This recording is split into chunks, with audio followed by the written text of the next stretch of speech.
नमस्कार साथियों, मेरे इस इंस्टीट्यूट क्लास में आप सभी का स्वागत है और मेरे यूट्यूब चैनल में भी आप सभी का स्वागत है। पिछले चैप्टर में हमने पढ़ा था मैक्स वेबर का सामाजिक क्रिया का सिद्धांत। आज हम पढ़ेंगे सामाजिक वर्ग, परिस्थिति एवं शक्ति की अवधारणाएं। ठीक है, और जो व्यक्ति जो नेट सेट की तैयारी कर रहे हैं उसके लिए भी ये टिप्स बहुत ही महत्वपूर्ण होंगे और इसे ध्यान से समझें। तो सामाजिक क्रिया के सिद्धांत में हमने अंतरक्रिया की भावनाओं को पढ़ा, जिसमें व्यक्ति एक दूसरे के साथ क्या करते हैं, अंतरक्रियाएं करते हैं। जो प्रक्रिया निर्वचनात्मक बोध, इंग्लिश में उसको बोलते हैं वर्सेट हैन। ठीक है, ये निर्वचनात्मक बोध के माध्यम से, वैज्ञानिक पद्धति के माध्यम से अंतरक्रियाएं कार्य किए जाते हैं। ये जो निर्वचनात्मक बोध प्रक्रिया होती है ये अर्थपूर्ण पर आधारित होता है। जैसे कि मनुष्य के अंतर्गत दो विचार होते हैं या दो आचरण होते हैं।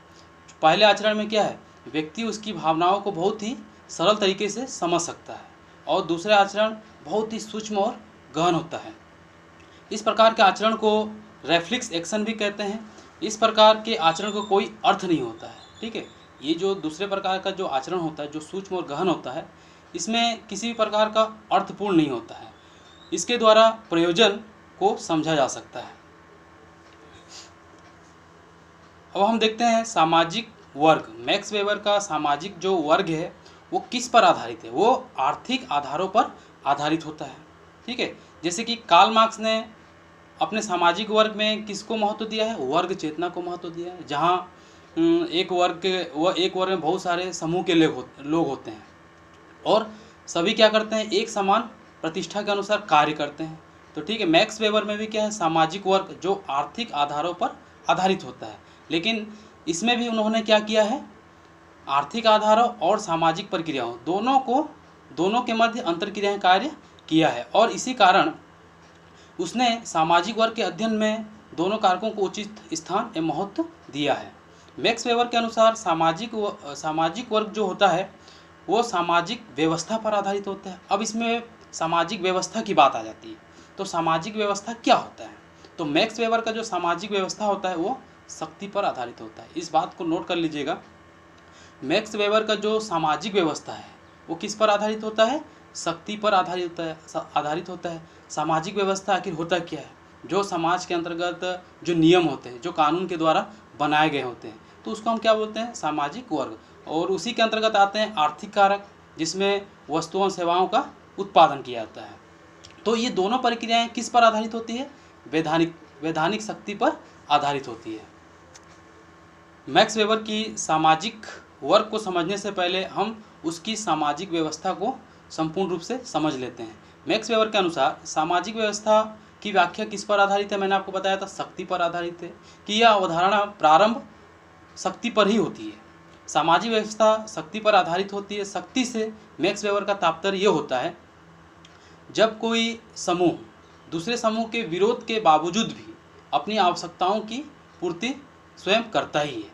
मतलब कि आप उदाहरण के तौर पर एक बात ले सकते हैं कि दो समूह हैं, ठीक है, एक वस्तु के लिए क्या कर रहे हैं, वो एक वस्तु को प्राप्त करना चाहते हैं, तो जिसमें ज़्यादा शक्ति होती है उस वस्तु को वही व्यक्ति प्राप्त कर सकता है। और आपसी विरोध के मत में भी हम देख सकते हैं कि अगला व्यक्ति विरोध कर रहा है, तो उस विरोध के बावजूद भी दूसरा समूह क्या करता है, उसे प्राप्त करने की क्षमता रखता है। तो शक्ति की अवधारणा इसी पर आधारित होती है। इसको हम दूसरे शब्दों में भी देख सकते हैं, जिस व्यक्ति या व्यक्तियों के पास शक्ति है वे अपने उद्देश्य की पूर्ति या लक्ष्य की प्राप्ति उस व्यक्ति या व्यक्तियों की तुलना में जिनके पास शक्ति नहीं है वो सरलता से कर सकता है। परंतु मैक्स वेबर के अनुसार आर्थिक आधारों पर प्राप्त शक्ति और साधारण शक्ति में अंतर होता है। तो मैक्स वेबर ने इसमें क्या कर दिया, आर्थिक आधारों पर प्राप्त शक्ति और साधारण शक्ति में क्या होता है, अंतर होता है, तो उसमें कुछ तुलना कर दिया है। आर्थिक शक्ति न केवल आर्थिक क्षेत्र में हमें प्रतिष्ठा देती है, मतलब कि आर्थिक शक्ति न केवल हमें आर्थिक क्षेत्र में ही प्रतिष्ठा देती है बल्कि सामाजिक क्षेत्र में भी प्रतिष्ठा देती है। ये जरूरी नहीं है कि समाज में प्रतिष्ठा और सम्मान प्राप्त करने के लिए शक्ति और धन का होना अति आवश्यक होता है, ये जरूरी नहीं होता है। केवल धन के बल पर या शक्ति के आधार पर कोई भी व्यक्ति समाज में सम्मान नहीं पा सकता, उसके लिए अन्य अनेक गुणों की आवश्यकता होती है। किंतु सामाजिक प्रतिष्ठा राजनीतिक और आर्थिक शक्ति का आधार हो सकती है। मतलब सामाजिक प्रतिष्ठा जो है वो राजनीतिक या आर्थिक शक्ति का आधार हो सकती है। मैक्स वेबर के शब्दों में, अब मैक्स वेबर के शब्दों में हम इस चीज़ को देखते हैं कि सामाजिक व्यवस्था किस रूप में है। ठीक है, जिस ढंग से सामाजिक प्रतिष्ठा किसी समुदाय को तो जानते हो आप लोग कि किसी निश्चित भूभाग क्षेत्र के अंतर्गत निवास कर रहे हैं समूह, तो उसको हम लोग क्या बोलते हैं, समुदाय बोलते हैं। तो जिस ढंग से सामाजिक प्रतिष्ठा किसी समुदाय के विशिष्ट समूह में बंटी होती है तो उसी को हम सामाजिक व्यवस्था कहते हैं। तो ये मैक्स वेबर ने अपने मत दिए हैं, सामाजिक व्यवस्था के अंतर्गत उन्होंने अपने मत दिए जो समुदाय के अंतर्गत एक समान प्रतिष्ठा दी जाती है तो उसे सामाजिक व्यवस्था कहते हैं। एक प्रक्रिया इसमें और भी मैक्स वेबर ने बताया है कि मैक्स वेबर ने ये कहा है कि आर्थिक, सामाजिक और वैधानिक में अंतर बताया है। उन्होंने आर्थिक, सामाजिक और वैधानिक में अंतर बताया। सामाजिक व्यवस्था तथा आर्थिक व्यवस्था ये दोनों प्रक्रिया किस पर आधारित है, वैधानिक पर आधारित होती है, वैधानिक व्यवस्था पर आधारित होती है। परंतु सामाजिक व्यवस्था तथा आर्थिक व्यवस्था एक नहीं है। हम ये भी जान सकते हैं कि सामाजिक व्यवस्था और आर्थिक व्यवस्था एक नहीं होता है। सामाजिक व्यवस्था समाज के हित के अंतर्गत होता है। आर्थिक व्यवस्था क्या होता है, जिसमें वस्तुओं और सेवाओं का उत्पादन किया जाता है। और वैधानिक जो राजनीतिक शक्ति पर आधारित होता है। इसमें संदेह नहीं कि सामाजिक व्यवस्था बहुत हद तक आर्थिक व्यवस्था द्वारा प्रभावित होती है और स्वयं ही आर्थिक व्यवस्था को प्रभावित करती है, लेकिन ये दोनों एक ही है, ये सोचना हमारे लिए गलत होगा। सामाजिक वर्ग इसी व्यवस्था के अंतर्गत कार्य करता है, जो सामाजिक वर्ग है इसी व्यवस्था के अंतर्गत कार्य करता है। अब हम देखते हैं सामाजिक वर्ग की अवधारणा और उसकी विशेषताएं क्या क्या, मतलब कि सामाजिक वर्ग की कौन सी अवधारणाएं हैं। ठीक है, जैसे कि मैंने आपको बताया किसी वर्ग समूह के अंतर्गत एक समान प्रतिष्ठा, समान अवसर दिए जाते हैं तो उसको हम लोग क्या बोलेंगे, सामाजिक वर्ग कह सकते हैं। ठीक है, जो मैक्स वेबर ने अपने सामाजिक वर्ग को किससे जोड़ा है, बाजार व्यवस्था से जोड़ा है, क्योंकि वो मार्क्स से भिन्न है। मार्क्स ने अपने वर्ग को किससे जोड़ा था, उत्पादन पद्धति पर जोड़ा था। जैसा कि हमने पहले ही कह दिया है, वेबर का जो सामाजिक वर्ग की अवधारणा है वो किस पर आधारित है, आर्थिक आधारों पर आधारित है। ठीक है, सामाजिक वर्ग में मैक्स वेबर का कहना है वह समूह से है जिसे कि आर्थिक कारणों से निर्धारित, मतलब कि जो आर्थिक कार्य से निर्मित होते हैं, समान सामाजिक अवसर या जीवन संबंधी सुविधाएं दी जाते हैं। समान मतलब कि जो उस वर्ग के अंतर्गत निवास करें उनको सब समान जीवन अवसर प्रदान किए जाते हैं और सुविधाएं दी जाती हैं, इसी को सामाजिक वर्ग कहते हैं। अब उसकी विशेषताएं देखते हैं। तो मैक्स वेबर के अनुसार उन्होंने सामाजिक वर्ग की 3 विशेषताएं बताई है। एक वर्ग के प्राय, पहला क्या है, एक वर्ग के प्राय सभी सदस्यों को बहुत कुछ एक सी आर्थिक सुविधाएं और अवसर प्राप्त होते हैं जो उस वर्ग के अंतर्गत आते हैं, जो उस वर्ग में सम्मान, प्रस्थिति और प्रतिष्ठा प्राप्त किए हुए हैं, उनको क्या होते हैं, वही सम्मान, जीवन अवसर और सुविधाएं दिए जाते हैं। दूसरा है वर्ग पूर्णतः किस पर आधारित होता है, आर्थिक हितों पर आधारित होता है और उसके सदस्यों को वस्तुओं पर अधिकार तथा आमदनी के संबंध में कुछ निश्चित अवसर प्राप्त होते हैं जो उस समूह के लोग होते हैं, जो समूह के सदस्य होते हैं। क्योंकि ये जो हित होता है ये किस पर आधारित होता है, वर्ग पर आधारित होता है। जो आर्थिक व्यवस्था है वो वर्ग पर आधारित होता है, जो उसको सम्मान, जीवन अवसर दिए जाते हैं। तीसरा है ये अवसर, ये सुविधाएं वस्तु तथा श्रमिकों के बाजार भाव के अनुसार बदलती रहते हैं। जो अवसर और सुविधाएं दिए जाते हैं ये समय अनुसार बदलते रहते हैं। किसमें, जैसे कि मैक्स वेबर ने अपने आर्थिक व्यवस्था को किससे जोड़ा है या सामाजिक वर्ग को किससे जोड़ा है, बाजार व्यवस्था। तो बाजार व्यवस्था के अनुसार ये बदलती रहती है। अब हम देखते हैं जीवन के अवसर और वर्ग परिस्थिति। मैक्स वेबर का जो जीवन के अवसर और वर्ग परिस्थिति के बारे में बताया है, उनके अनुसार हम ये प्रक्रिया लगाते हैं कि जो वर्ग होते हैं, ठीक है, वो निर्धारण में महत्वपूर्ण होते हैं क्योंकि उसी के अनुसार उस समूह के सदस्यों को जीवन के कुछ विशिष्ट अवसर प्राप्त होते हैं। ठीक है, किसके अनुसार, वर्ग के अनुसार।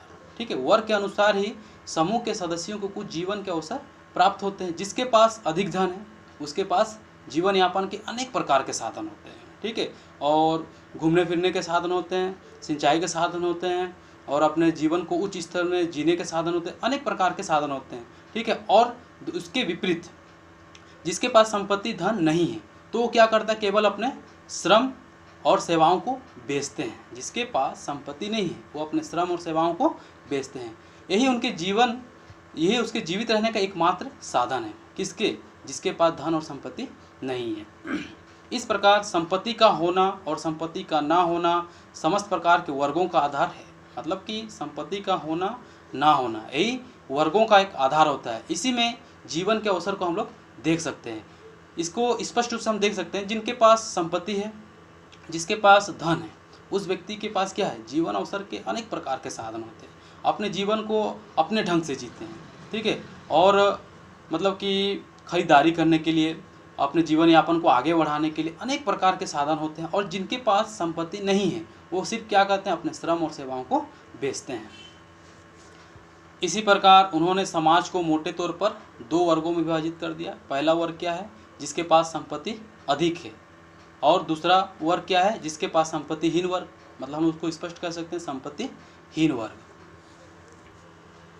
एक वर्ग के अधिकार में, ठीक है, एक वर्ग मतलब एक समूह जो सम्मान प्रतिष्ठा लिए हुए हैं, उनके पास संपत्ति का होना या ना होना किसको उत्पन्न करता है, एक विशिष्ट परिस्थिति को उत्पन्न करता है, जो कि वो वर्ग निवास करता है। कौन से वर्ग निवास करते हैं, जिसके पास संपत्ति है या फिर जिसके पास संपत्ति नहीं है। ऐसे लोग उस विशेष परिस्थिति में निवास करते हैं। इसी को विशिष्ट परिस्थिति कहा गया। उदाहरण के तौर पर हम देख सकते हैं, यह वर्ग जिसके सदस्यों के पास संपत्ति है उसे अधिक धन कमाने, वस्तुओं को खरीदने, एक उच्च जीवन स्तर को बनाए रखने आदि का अवसर प्राप्त रहेंगे, ठीक है। वे अवसर सम्मिलित रूप से एक विशिष्ट परिस्थिति को उत्पन्न करते हैं जिसमें कि उस वर्ग को लोग निवास करते हैं, जिस वर्ग के लोग मतलब कि संपत्ति और धनी वर्ग के होते हैं, ठीक है। उस विशिष्ट परिस्थिति को वो लोग उत्पन्न करते हैं, यही वर्ग परिस्थिति है। एक वर्ग बहुत कुछ या प्राय एक सी वर्ग परिस्थिति में निवास करता है। ये हो गया जीवन अवसर और वर्ग परिस्थिति।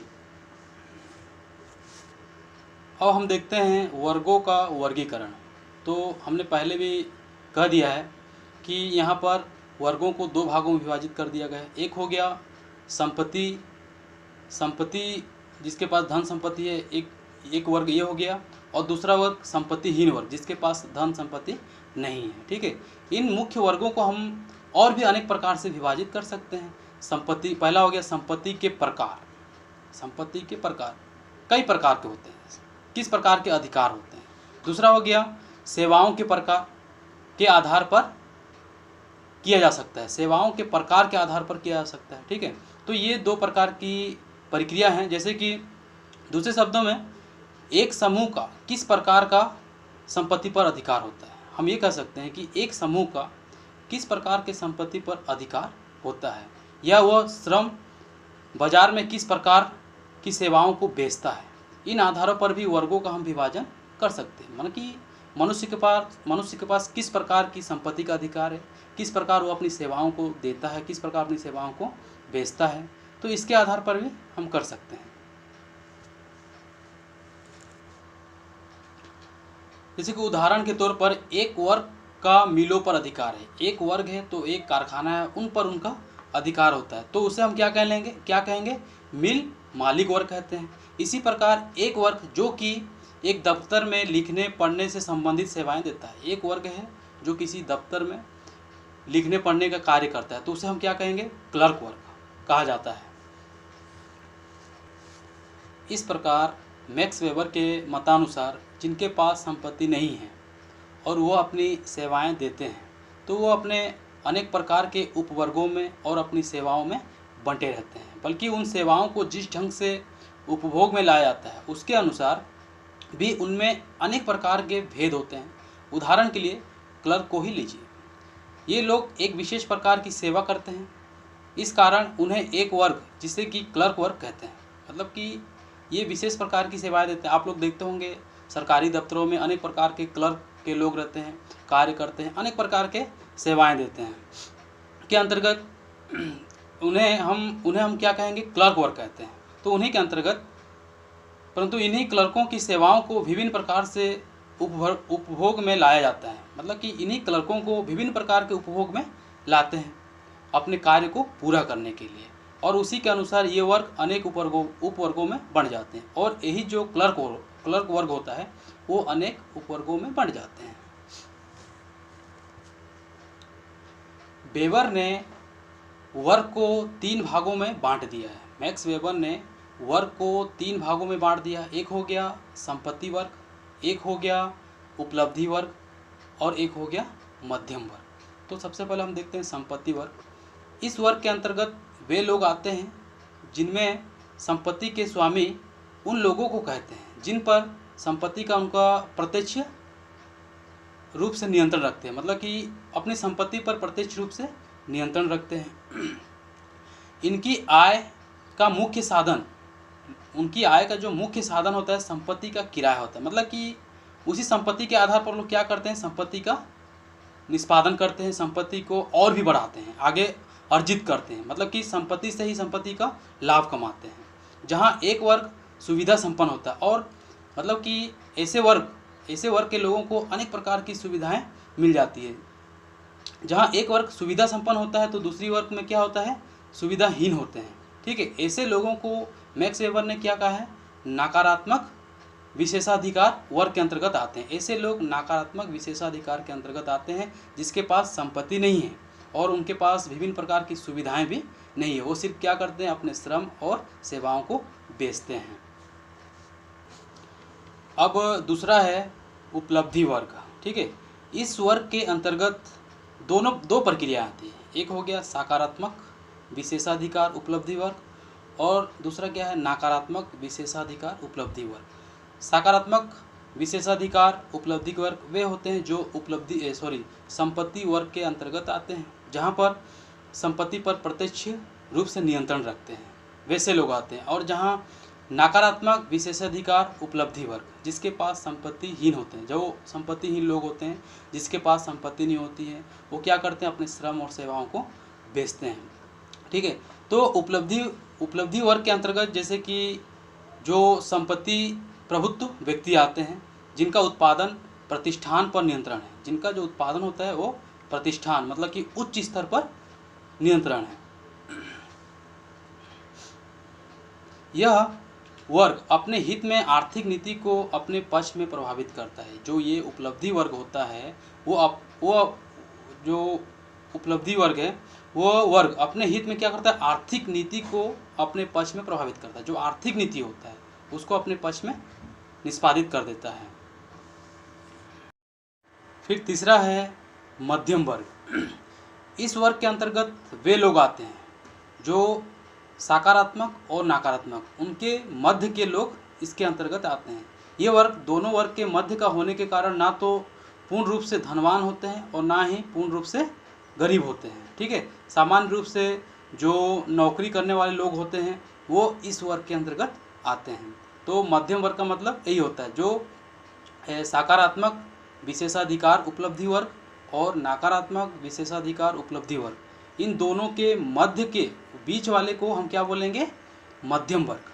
ठीक है, तो इसके अंतर्गत वे लोग आते हैं जो संपूर्ण रूप से नौकरी करने वाले लोग इस वर्ग के अंतर्गत आते हैं। इसके अगले चैनल में हम देखेंगे मैक्स वेबर के परिस्थिति एवं शक्ति की अवधारणाएं। धन्यवाद।